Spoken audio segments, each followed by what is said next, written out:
Hi there, I'm Thomas.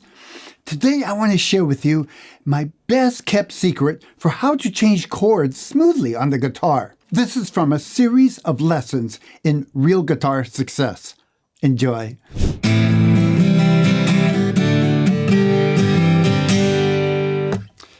Changing chords, easy, right? Yeah, I know better. Look, I've taught hundreds and hundreds of students, and one of several big problems that come up eventually is changing chords on time. And it seems to be an issue for everyone. As a matter of fact, I found students that have been playing on their own, usually without a good teacher, are still having a hard time actually changing in time. They'll speed up and slow down to make the change, and after a while, they don't even notice what they're doing. That's not going to happen to you. Because in this next several lessons, I'm going to give you some strategies for changing chords on time and doing it in a gradual way that'll make it easier for you to get a handle on it. So let's go ahead and get started. Get your guitar out, tuned, ready to go. And we're going to start with strategy number 1. This first strategy for changing chords, you're going to find incredibly useful. The strategy is to build your chord from the bottom up. Now, what a lot of students do when they're making chords is they put one finger on at a time. And they start with probably the first finger or second and third. But when you're building a chord, initially it's more advantageous to build the chord starting with the bass note of the chord. Because when you're changing chords, you can often get away with hitting the bass note and then hitting the rest of the chord. So that gives you just a little teeny bit extra time to finger the rest of the chord. So here's the first example. We're going to take a D chord. And let's say you're playing a D chord and you hit the bass note first and strum. Even if you just strum the chord, you still start from the bass note. Now I'm going to that C, the first form of the C we learned, which technically is a C add 9. You'll notice the first thing I do is get my second finger over here on the 3rd fret of the 5th string. That gives me just a tiny fraction of a second to get the other finger in place. So one way to practice that is to hit the D bass note and play the D chord, and then practice hitting the C bass note and playing the C chord. That's training you to get the bass note first because that's what you're going to hit first. There, I actually waited quite a while to put my first finger down, but I had time. And it gets to be kind of natural. Now, this might seem contradictory to a basic principle that I've talked about earlier of trying to get all your fingers down at one time. And eventually, you want to lean towards doing that. But in the beginning, you'll find it much easier to get this habit of getting to the bass note first so that you can actually play chord progressions and get better at putting all the fingers down at one time.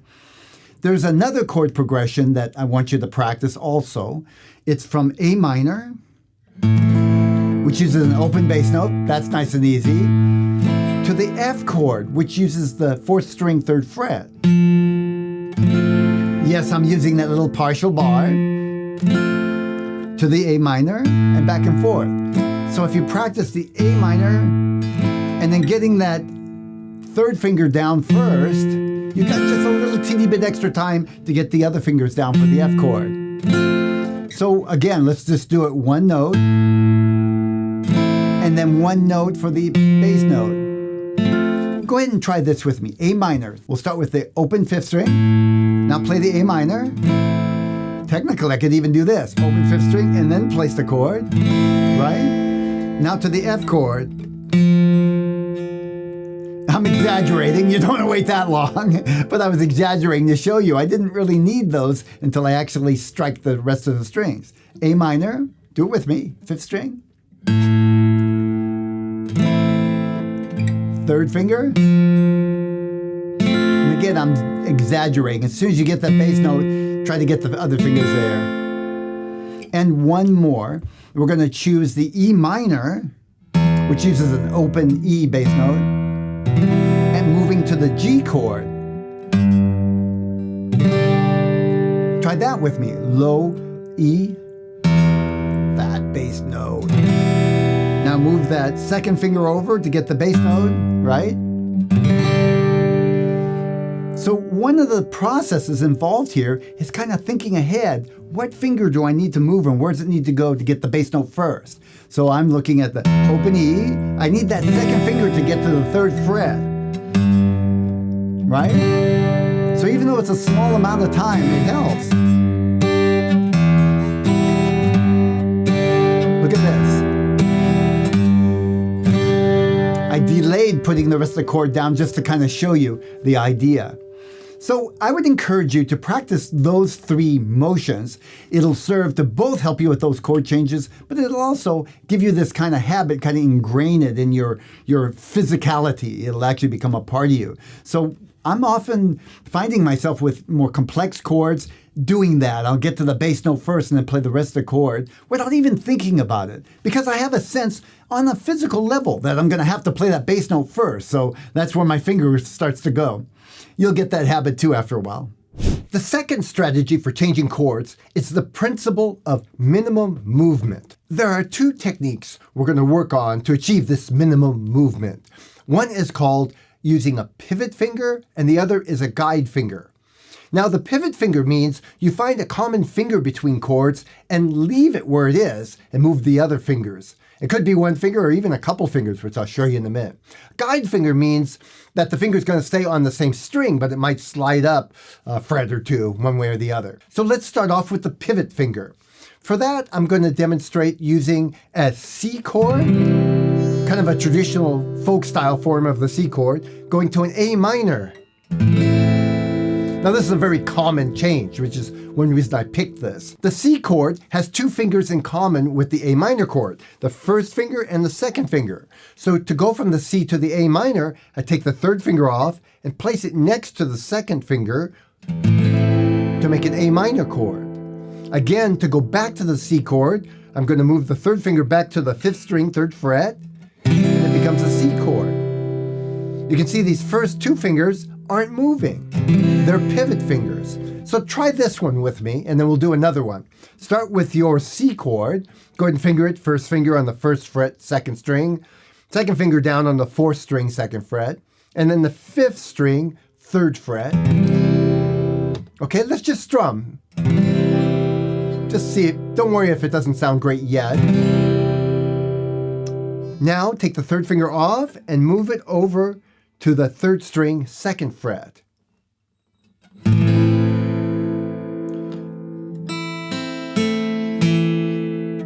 Should sound like that. Let's go back now. 3rd finger up and on the 5th string, 3rd fret. Now let's just try strumming 2 times each. C chord, go. 3rd finger, move it. 3rd finger back to the 5th string. And 3rd finger back to the 3rd string. Good. Okay, let's do one more. And again, this is a very useful movement that I use very often. We're going to start with a D chord.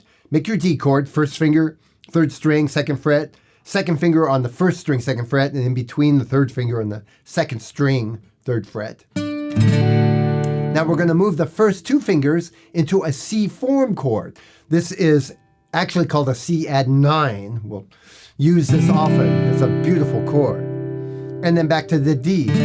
Now when I move, I put the 1st finger on the 4th string, 2nd fret, and the 2nd finger on the 5th string, 3rd fret.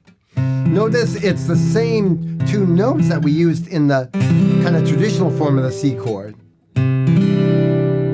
Back to the D. Let's try that movement. D chord, strum once. Now move the 1st finger over a string and the 2nd finger down on the 5th string.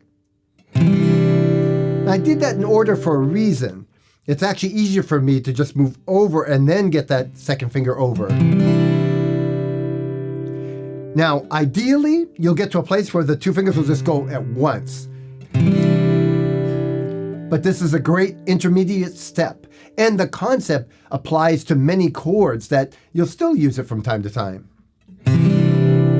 Okay, D, play it. Move over, 1st finger, 2nd finger now, and strum. Let's go back. Go back by moving the 1st finger over a string to the 3rd string, and then the 2nd finger goes all the way back to the 1st string, 2nd fret. Let's do it again. First finger over. We're going to make that C add 9. Second finger, strum. And then back. Okay. Don't worry, the point right now is not to perfect this. It's just to start getting the idea, not only in your head, but into your body. So you feel the movement of the fingers. And that's why I'm having you go through this, not to get it perfectly. Let's go on to the guide finger. The guide finger means that we're going to slide the finger one way or another. One chord progression we can use is going from a basic E chord, going to a D chord. Now you'll notice what I do is I take my second and third fingers off, slide up the first finger, and then put the second and third fingers down to form a D. So to go back, I take the fingers off, slide down one, and put them back on to make the E chord. Let's just try this. Again, just feel it physically. First finger down on the first fret of the third string. The fourth and fifth strings together with the second and third fingers, that's an E. Now, let's take the second and third fingers off, slide up one fret, and then put them down to make a D chord. Got it? Go ahead and strum just to confirm the sound. And again, don't worry how great it sounds right now. We're going to go backwards. Take the second and third finger off, slide down one string, and then put them back on the fifth and fourth strings, second fret. And one more time. Take off, slide up one, make a D chord. That's a guide finger. Now, there's one more that is very common, going from a D to an A chord. Look at this. From the D, I take my first and second fingers off, slide down the third finger, and put them back on to make the three-finger A chord.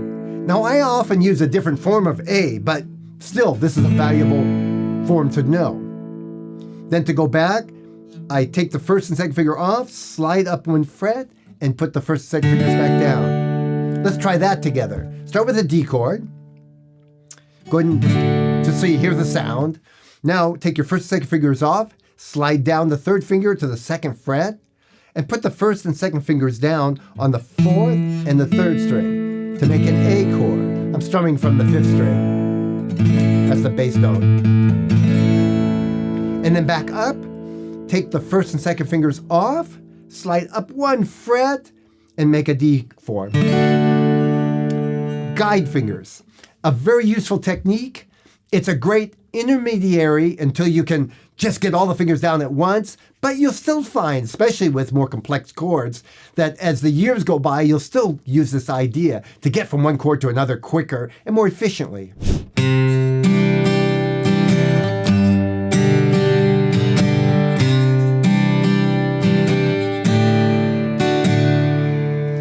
Now for the third common chord changing strategy, common shapes. Now, we're going to start off with a really obvious one. At least it looks obvious when you see it. An E chord to an A minor chord. Now you can see right away that the shape of the chord looks exactly the same. Only I'm moving everything up one string. We say up because higher pitch. Or we'll say over maybe. When everything goes over one string, and now it's an A minor. Let's do it together. Make your E chord, first finger on the first fret of the third string, and then the second and third go together on the second fret. Yeah, just get that sound in your ear, or anything close to it. Now we're going to move everything over together, the whole shape, to the A minor chord. So everything goes over one string. Now my second finger is on the fourth string, third string is my third finger, and the second string has my first finger, first fret. That's what it should sound like, or something close to that, huh? Let's go back now. Everything comes up. I'm keeping the shape and moving it over to the E chord. Now I'm on the fifth string, second fret, fourth string, and the first finger is on the third string. What do you think? Did you get it? Let's try it one more time. Come on. Make your E. Go ahead. Strum once. Move over to A minor. Strum.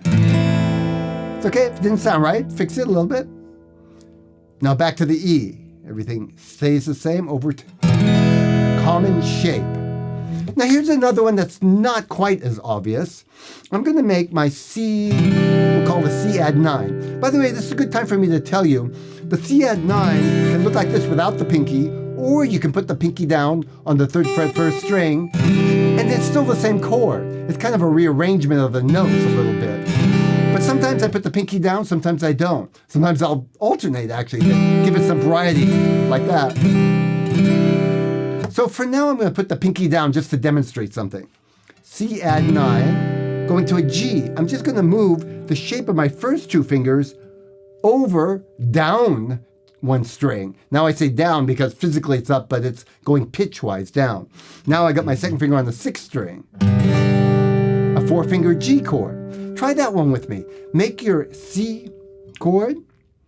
Put your 1st and 2nd fingers down on the 5th string, 2nd finger. 4th string, 1st finger, that's the 2nd fret. Now put your 3rd and pinky together next to each other on the 3rd fret on the 1st string and the 2nd string. Go ahead and give it a strum. I'm not after a perfect sound, just to get some sound going so we can connect the sound with the finger movements. Now let's move the 1st and 2nd fingers, lift them off together and move them over, or down, we'll say, to the 2 lower strings. I've got my 2nd finger on the 6th string now, and the 1st finger on the 5th. Let's go back now. Moving the 1st and 2nd finger over 1 string, now 5th and 4th. C add 9. Okay, getting sore yet? One more move, back to G, let's do it. Together, 1st and 2nd, down to G. Okay. This is called common shapes. And when you start looking for it, you'll see that there are more places than you would have thought of to use this. Thanks for joining me. If you found this helpful, you're going to love what I have to say next. I've created an ebook on how to switch chords quickly, easily, and smoothly. I've included 7 principles, graphics, and step-by-step exercises. This ebook is the result of years of teaching and studying how to help people like you with this ongoing struggle. You can get this at no charge. No charge. Click the link in the description, add your name and email, and you'll get immediate access. The only thing that I ask is that you make some time to put these hard-earned lessons into practice and get results. And if you know anybody else that could benefit, please pass it on. Thanks again. I'll see you again soon.